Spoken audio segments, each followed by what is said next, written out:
Hello everyone, Alexa Dunn here, and today I am going to be rebutting some of my own harsh writing advice. So this video is a long time coming, as my harsh writing advice video, which was posted last fall, and my more harsh writing advice video posted in December are doing pretty well. Tons of people watching. Hi, welcome to the channel if that's how you found me. And while I stand by my harsh writing advice, all writing advice, even the writing advice I believe in, has a flip side, and you have to recognize the nuances of advice. But a harsh writing advice video would be no fun really if I stood there the whole time hemming and hawing and offering a disclaimer for every single point. It would be way less punchy. So instead I thought I would rebut some of my own points in a whole video.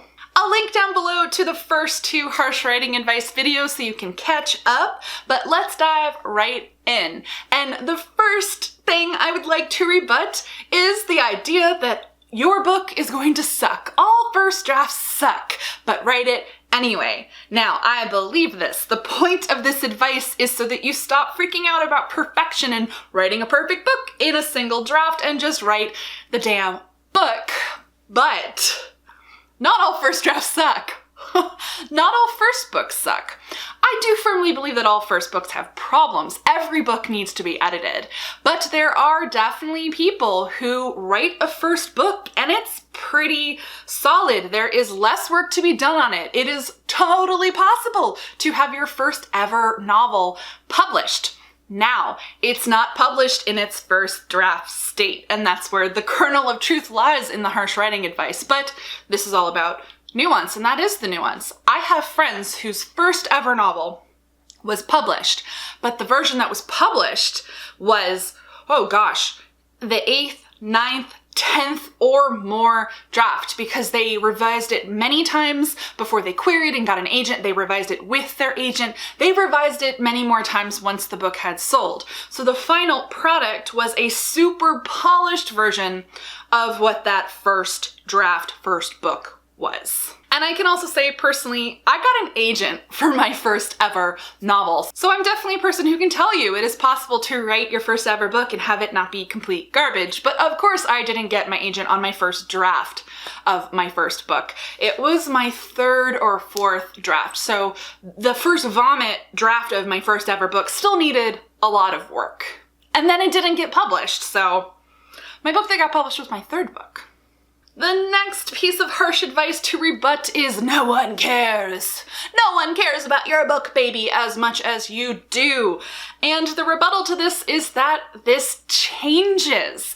The point of giving this harsh advice to newer writers is that in the beginning, you will find that you care more than anyone else. And if you're waiting for external validation, you might not ever get it. And you don't want that to hold you back from your writing journey and your writing process and making progress, period. But what's nice is as you continue to write and you draft more books and you work and you connect with critique partners that you really click with and you get an agent and you sell a book, you suddenly aren't necessarily the person who cares the most, or there are other people around you who care as much as you do. And those relationships are so valuable. I have critique partners who I think maybe like my books way more than I do, because half the time I think they're garbage. My agent definitely believes in me. That is her job. Her job is to champion me even when I'm feeling low. And then my publishing house, they bought it because they loved it.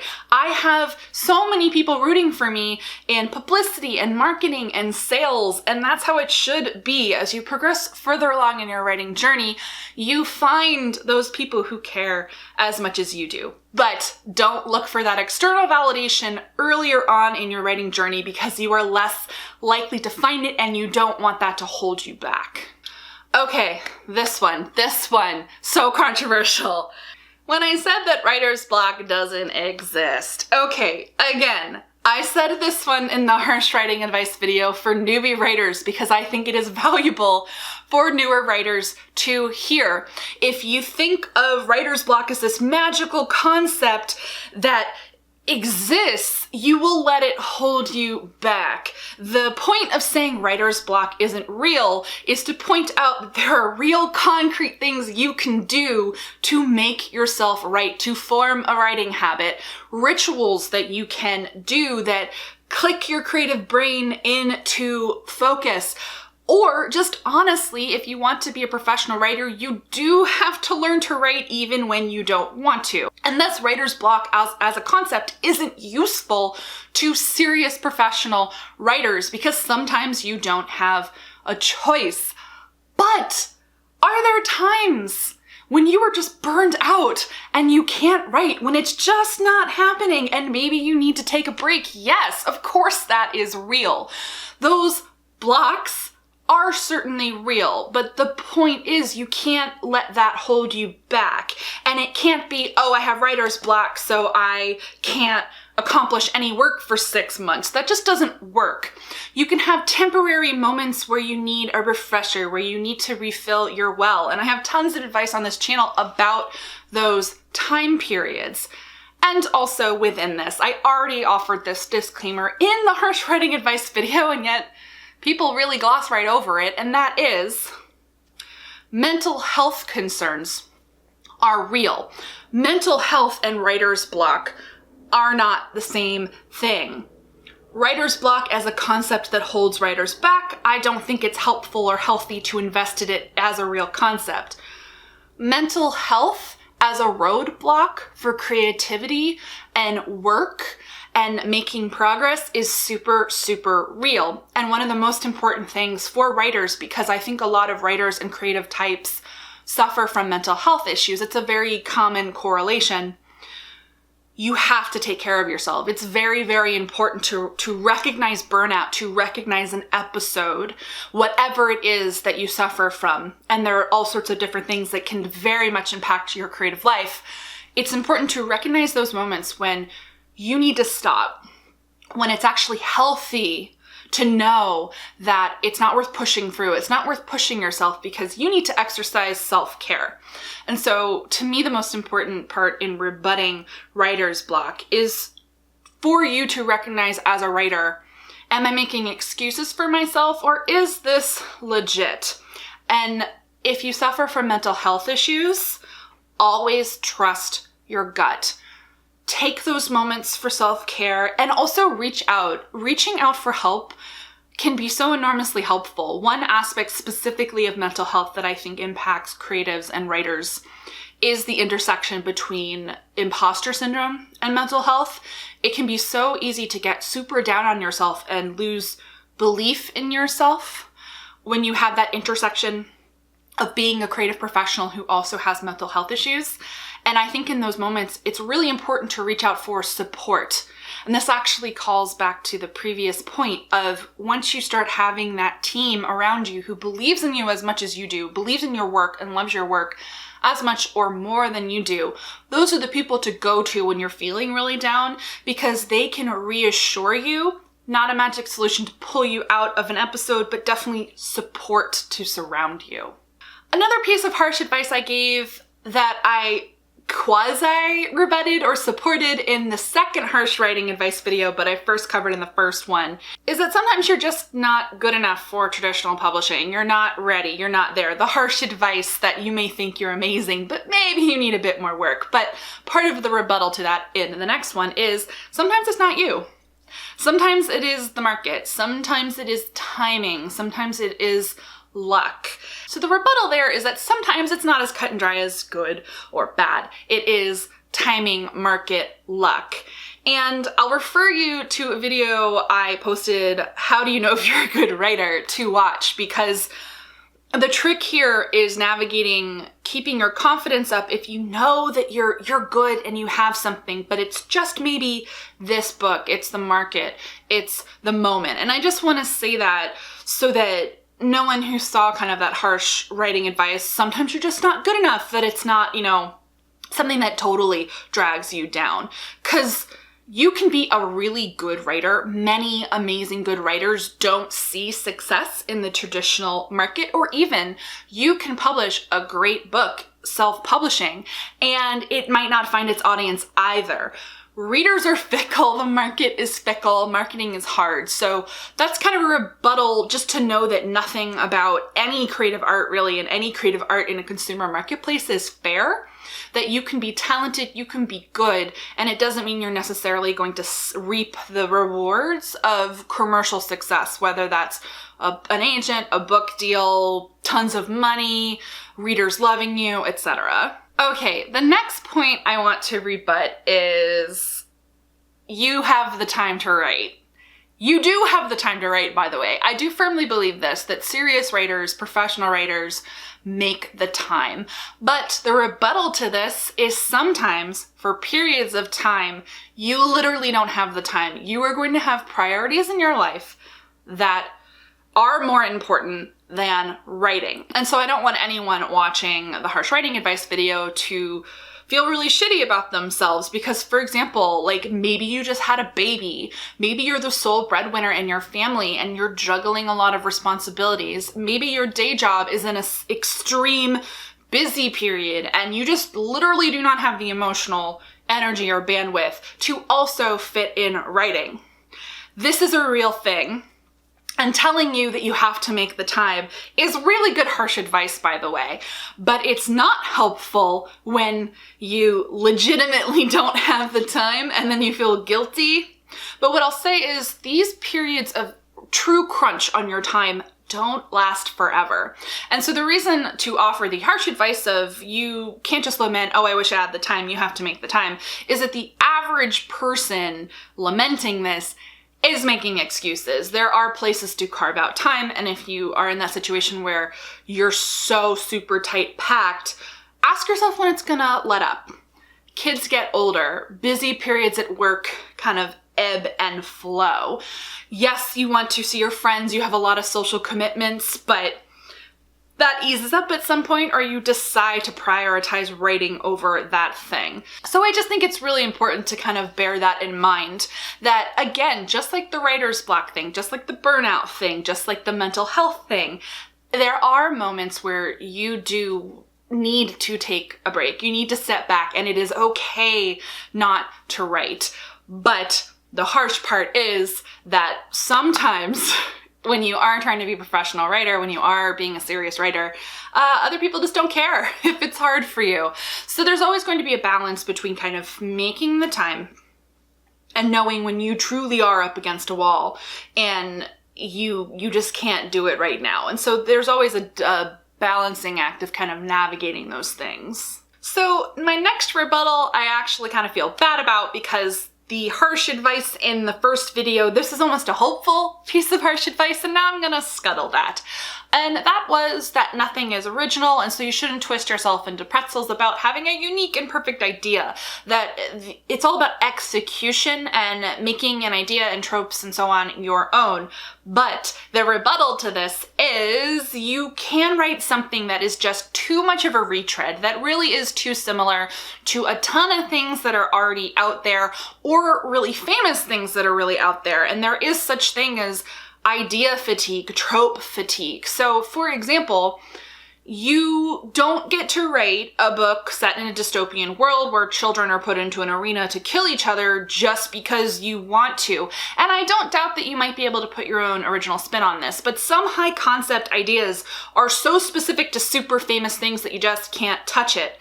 There's a reason that magical boarding school books have been dead since Harry Potter, meaning no one else really gets to do them because Harry Potter is a juggernaut. Then there's also just fatigue, genre or trope or idea fatigue. So for example, as you know, vampires have been dead in YA for a really long time. Not because Twilight was the only one. There were actually a ton of other vampire books that came out because Twilight was so successful. But then all of those books added on top of each other really exhausted that genre, but it's hopefully coming back really soon. But that's just an example that I still agree you shouldn't worry too much about how original your idea is, because worrying about that is what holds you back from writing your first book, from writing at all. And I think there's value in every single book that you write. It teaches you something, it pushes you along further. But that said, I do think if you have more than one idea that you're thinking about writing, that you might want to go with the one that is the least bit of a retread of kind of popular things or things that other people are already doing. So that's just kind of like a little caveat to what was supposed to be hopeful. And I stand by the idea of whatever helps you push through the first novel, it's worth the harsh advice, even if later there's more harsh advice to pile on top of it. This is like a rebuttal that's harsh in and of itself. Okay, another one that got a lot of comments in the comments of the first harsh writing advice video, so now I'm just gonna put it right on film, my rebuttal to the rebuttal. I said that no one cares about your memoir, that no one cares who you are in nonfiction unless you're someone basically important, that the average person, even if you think you've had a really interesting life experience, that it just doesn't matter that you're wasting your time.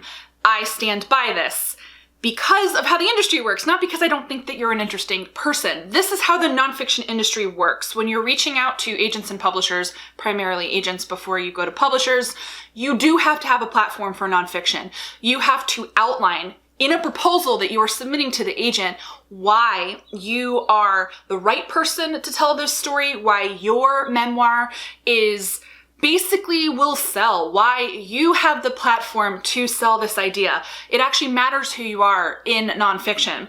And some of the examples that were thrown at me, I can rebut them.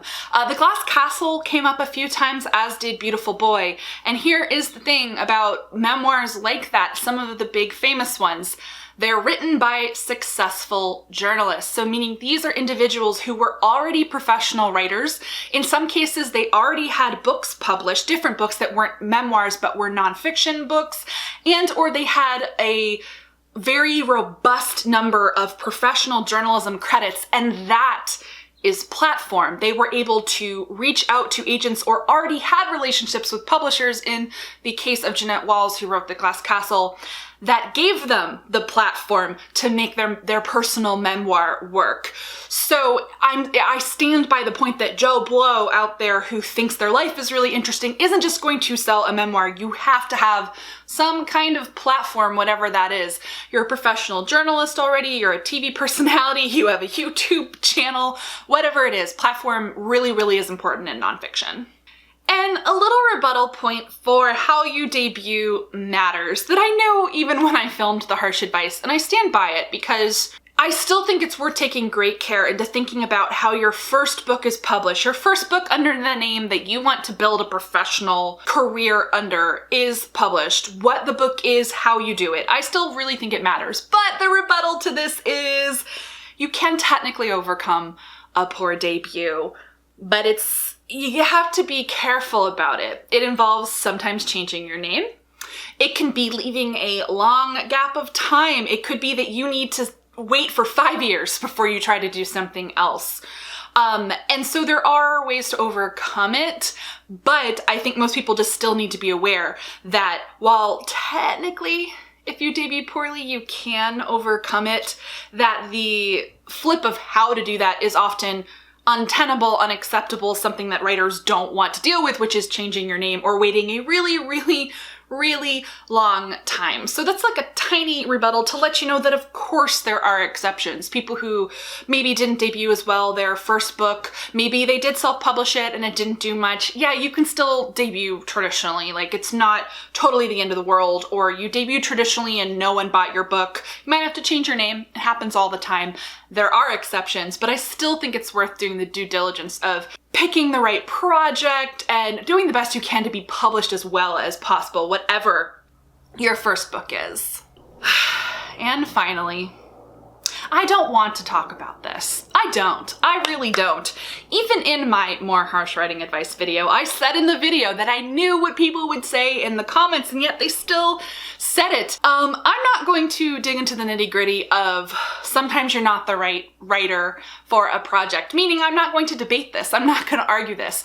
I think I said it in the most measured and fair way possible. I really thought about what I was saying, but I think what I will offer as a rebuttal, it's not really a rebuttal, it's supporting evidence here for you, is the context that I do feel I left out of that video. And that is, I am a traditionally published author. I am here on this channel to offer you practical advice about becoming a traditionally published author, about being a professional writer of fiction in the current traditionally published fiction market. And that is why I offered that advice. Not because I don't think writers can write a variety of different things, that writers should write outside of their experience.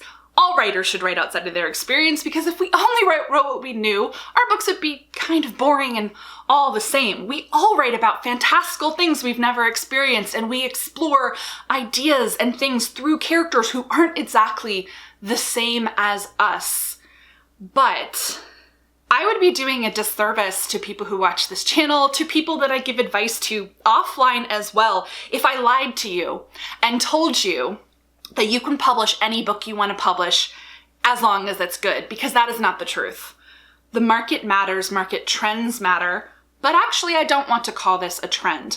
It is a movement. It is a change in the publishing industry, and that change is important, and that change needs to be happening, and that change is critically examining who is being paid, who is being given money, whose books are being taken and published and put into the hands of readers, who is allowed to tell certain stories. And what we are reckoning with and coming to terms with, and I think we need to, is that for time in memoriam, for most of all time, first of all, the majority of stories are about white, cis, straight, able-bodied, upper middle class people, privileged people. This partly reflects the backgrounds and tastes of the people who work in publishing, because publishing is a bastion of privilege. And this is an American problem. You see these problems in every creative industry, including Hollywood. And thus, the landscape of books tends to reflect very similar types of stories. Plus, of course, we're a Western run industry, so very Western points of view. Western and predominantly white or privileged. And we're critically examining who has been telling most stories, what all of those stories were, and realizing, as we should have realized, that there are just more stories to tell. And that when you change who tells a story, if they come from a different background, even just not being privileged, only considering the intersection of class, all of a sudden you get new stories, because it's a perspective that hasn't been represented. And we want more stories. We want a greater variety of stories. And specifically because I am in Kid Lit, my background is books for children and young adults. It is more important than ever for people to see reflections of themselves on the page, windows and mirrors, but also experiencing stories and interacting with people from different backgrounds from you. That is the foundation of developing empathy. That's just true. And doing that, it expands your humanity and it makes you a better person. And so why wouldn't we want more of that in fiction, in the books that we read, the books that we give to children? And the point of not every writer is the right person to tell a story isn't to tell writers you're not allowed to write that, but to point out individuals with your background are the only people who have been writing stories about marginalized individuals based on, best intentions, sensitivity, good research, really well-intentioned. But through that, there have been harmful pieces of media, all across the board, TV, movies as well, that it's worth being thoughtful about who gets a seat at the table. And sharing the table, opening up seats at the table. Regardless of how you feel about this and whether you agree with this, I'm going to tell you the reality of publishing right now. I am seeing many agents, they were a bit cagier about it a few years ago, but I'm seeing many agents now being actually honest with querying and aspiring writers. They're telling them, if you are not the same background as your POV protagonist, if I feel that you shouldn't be writing about something, I will not sign your book. They're being very honest about it. And so I think you need to know that. That is why I think you need to be thoughtful about the writing projects that you choose. Not because I don't think you should write them, or not because I don't think you can do it well. There are so many foundational books that I read and I loved that were about characters completely different from me, written by cis, white, able-bodied, etc. writers who handled it beautifully and introduced me to characters with stories and concepts that I had never considered. And those pieces of media have value, but it's 2019 and we're critically examining who gets to tell certain stories. So I just want to give you this advice so that you save yourself time and grief, because it is grief when you spend time on a project, on a book, and you pour your heart and your soul and your time and your research and your sensitivity into something. 80,000 words, however many words it is, a month, years of your life, and it goes nowhere because right now it's not going to go anywhere. That's why I offer this harsh advice. That is why I encourage soul seeking of the projects that you're interested in and why you want to tell them. I think there's value in telling stories through the perspective of the other, but I think there's value in looking at which others you choose to tell stories through, why, and possibly alternative ways to tell similar stories, but without co-opting the experiences of others necessarily. So I think I can tell you personally that critically examining my own thoughts and choices and the stories that I wanted to tell has helped me as a writer and a storyteller and a person. It has helped me think about my own privilege and my intersections and my place in the industry. I have had thoughts of, ooh, I would love to write a book like this. And through soul searching decided, you know, I don't think I'm the right person to tell this story at this time. Because if I did write this, it's not that it couldn't be good, but it would be centering a white character in a kind of non-white culture and world. And if my book got published, very likely the publishing industry wouldn't publish books by individuals writing about that experience from kind of their own cultural point of view, and I wouldn't want to take that space from a writer. I'm not going to get more specific than that, but there was a book idea I had that involved a Western white character navigating a non-Western world. And I just decided I had so many ideas that I love just as much that would be a better investment of my time, and I have no regrets. So I just talked about that more than I wanted to. And I think no matter what I say, some people are gonna hate me. But I don't think exercising empathy and thinking about how things feel to other people, thinking about opportunities that are maybe denied to other people, the limitations of an industry, I don't think that makes you a bad person. I don't think it makes you a bad person if you're new to these ideas. If you hadn't considered this, I don't think it makes you a bad person if you want to write from the perspective of something outside your lane. I don't think that makes you a bad person. But I do think in this current publishing climate, you're probably not going to get the results that you want. I really don't want to talk about this, but I think it's important. And I'll also say there's a reason I don't talk about this on my channel very much. I slid it into that harsh writing advice video because I thought it was important to talk about. But ultimately, another thing is I don't feel that as a white person in a position of relative privilege that I am the right person on YouTube to talk about diversity in the publishing industry, very important issues. I don't want to be that mouthpiece. I don't want to take up space from other people who should be driving the conversation. I personally prefer to boost other people's voices. There's not a lot of it happening on YouTube. There's a little, but there's tons of it happening on Twitter. So I actually recommend, if you want to know more about this, there are resources that you can find elsewhere, and I will link to as many of them as I can down below. Whew. And as always, I can't speak to how this plays out in the self-publishing industry because that is not my space. But generally, I think all writers everywhere, regardless of their publishing avenue, being more thoughtful about what they're writing, how it might impact people, microaggressions, internal biases, and just the choices we make in our storytelling. I don't think that's a bad thing. I'm gonna stop there. Give this video a thumbs up if you liked it.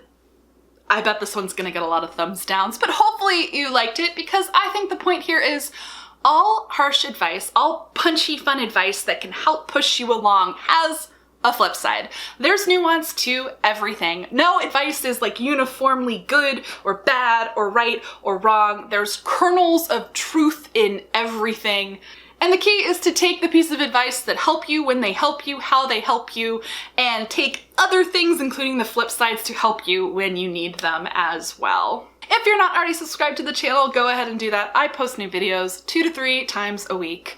Thank you so much for watching, and as always, guys, happy writing.